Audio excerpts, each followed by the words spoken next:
everyone, welcome back. I hope you're all doing okay. Welcome if you are new here. We upload every Wednesday and every Sunday, so make sure you hit that bell because sometimes I had a little few extras without warning. So we are doing, I think this is quite an easy Halloween set because it's just a few little bits and bobs going on. So I'm taking Madame Glam's Perfect Black. It is literally perfect black, one coat, and it's so pigmented, it's incredible. But obviously clients or press on nails or on yourself, make sure you do the 2 coats because it adds a little bit of strength and structure. Don't forget you can save 30% at Madame Glam as well using code LittleNailRoom30. So I've used Perfect Black and Bring My Latte. Love this one. If you've noticed, if you've been around for a little while, like 2 months, you will notice I grab this every time there is a nude colour. It is gorgeous. I love Food Coma, and this is very similar to Food Coma. So I've grabbed Born Pretty's Pro Painting Gel PN01. You can save 10% at Born Pretty 2 using my code TLNR10. If you use the link in the description box, it lets them know that you've come from me and they can continue to give me the discount code to share with you.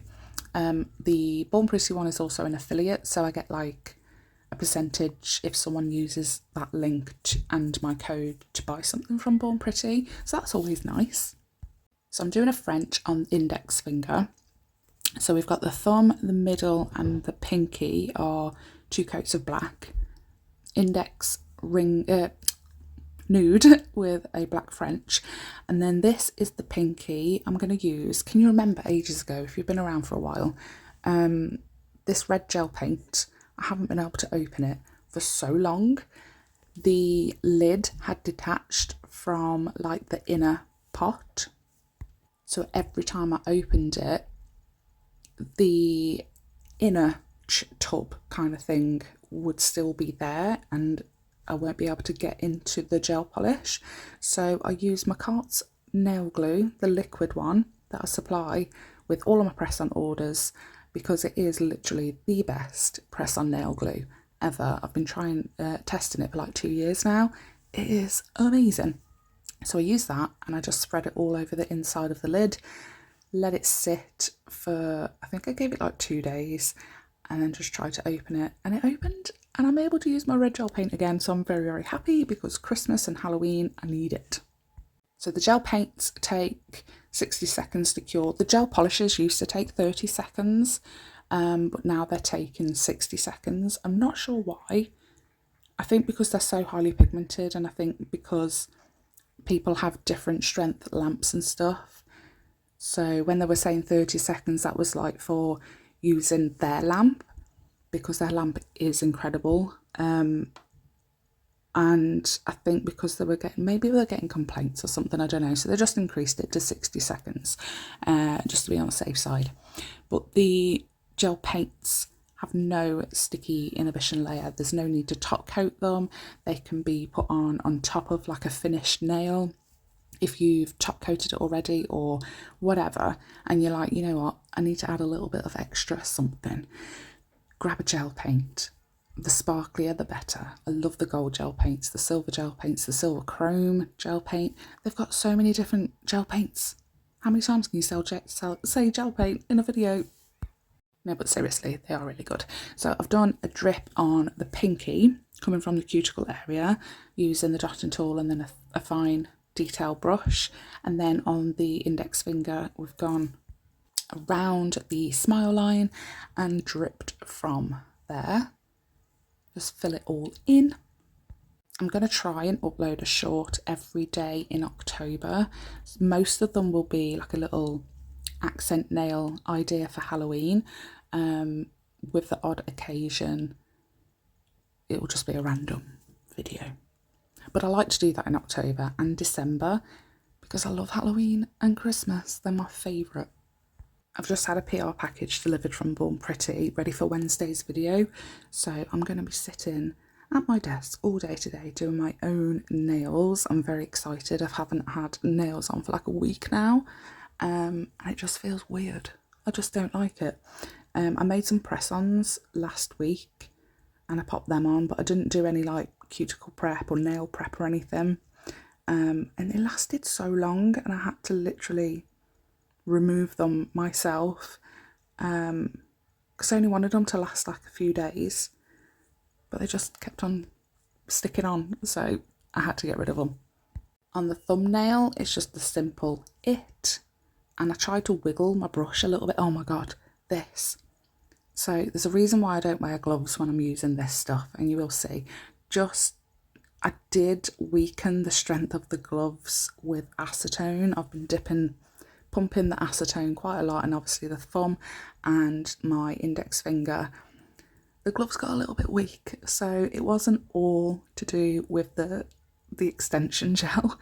But yeah, what can I do? Literally, what can I do? I don't want to touch it with my bare hands, but I can't use gloves on it. My hands were freezing, so it wasn't a heat issue. The pot was freezing, so I don't know. I just don't know what to do. I don't want to stop using the product because it's so good for all my 3D things that I want to put on nails, but I don't want to touch it with my bare hands. I'm just creating a ball essentially, and then I'd want to try and like flatten it down a little bit so that it's more rounded on the edges and a bit more oval shape, like an egg shape, because this is going to be the balloon. So I feel like it might have been a little bit too big when I look at it like sideways on.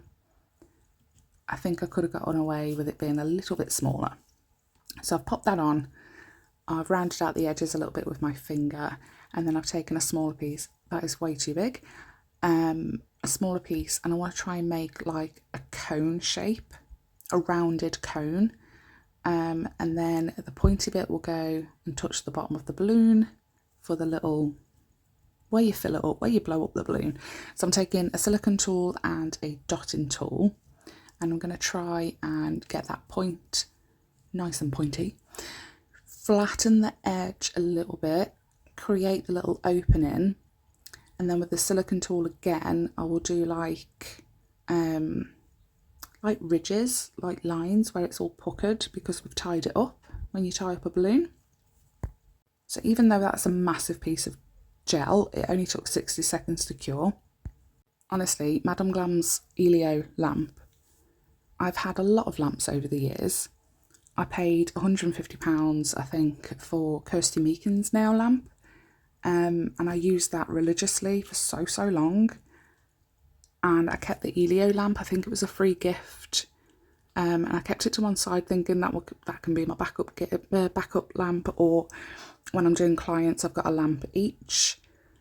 And then I noticed one time that things weren't curing as well in the ℍ𝕀𝕊𝔼𝕻 lamp as they were in the Madame Glam lamp. So I did a little test, and I was right. Things actually cured a lot better in the Elio lamp, Madame Glam's lamp. They both say that they have the same amount of lights, the little LED lamps. They both say that they are the same. I'm sure they do.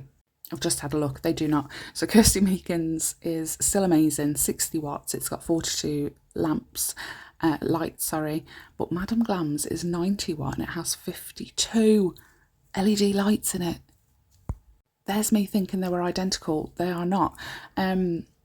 What have we done? We've done the balloon. We covered it in red gel paint. We did using Born Pretty's white pro painting gel PNO2 to do the little string, and then I added a little bit of base coat to the black and the white to do some shading and highlighting. Gave that a cure. Then using the red gel paint again with my favourite ever brush. I say this nearly every time. This was a pack of 3 from Shein 2 years ago maybe. There was a pink one, a purple one and a blue one. This is the blue one. They were all different lengths and thicknesses. I liked this one quite a lot, how it came, but I wanted it thinner. I didn't have a really super thin brush, so I gave this one a haircut, and it is literally my favourite brush ever. And it really helps with like writing things like this. So I've done Your Float too, and I tried to make it super wiggly. like, you know how you want to make sure that your hand's super steady when you're drawing, and then you want the opposite, and it's really hard to make it wiggle. I found Candy Nails UK, love Candy Nails UK. They do so many decals and transfers and stickers. I love them. So when I came across this sheet, I was like, we can literally do a set for each sticker. So someone mentioned Pennywise was their favourite. So I was like, you know what? I've got the stickers. They've come already. Sorry, water decals. So let's do Pennywise for Sunday's video. So the instructions on the back say that we need a white base because Pennywise's face is white. So cut out as close to the image as possible. It tells you to put it in water, but I prefer this method. Put it upside down on the stamper, just like the old school tattoos that we used to have as kids. Pretend the stamper is your skin. Apply water on the back of it. Wait until it's ready to slide off. I did it a bit too eager, a bit too soon. And then dab off the excess water with your finger and pop it on the nail. I've got 2 bottles of Madame Glam Perfect White, and both of them are nearly all gone. But we've done 2 coats of Perfect White on that. Then I have actually sealed that decal in with some base coat, give that a cure. Then I'm taking the Perfect Black again and going all around the edges. And then I'm going to dip my ombre brush from Madame Glam again, my favourite, in some base coat. And then that will kind of help feather the black and like ombre it slightly, blend it out slightly. I kind of wished I kept a little bit more of his red hair in, but I think it blended quite well. I don't have a discount code for Candy Nails UK. I am going to email her, speak to her, see if there is a possibility of getting one, because I've got a lot of her stuff now and I will be using it quite a lot, and it'll be nice if I can offer you a discount. I'm going to matte top coat all of these, apart from the balloon is going to have a glossy top coat. Because it's a balloon, it needs to be shiny. So hopefully this is more on the beginner to a little bit maybe more advanced art side. We didn't really do too much art. We made a ball and we coloured it in. We added some drips, a little bit of writing, and a decal. But I do hope you liked this video, this tutorial. If you did, please let me know what you think. I always love to hear what you think. Don't forget to hit like and subscribe if you haven't already. Let's see if we can get to 3,000 before January, celebrating the 3 years of being on YouTube. That would be amazing. Thanks so much for watching, and I'll see you in the next one. Bye.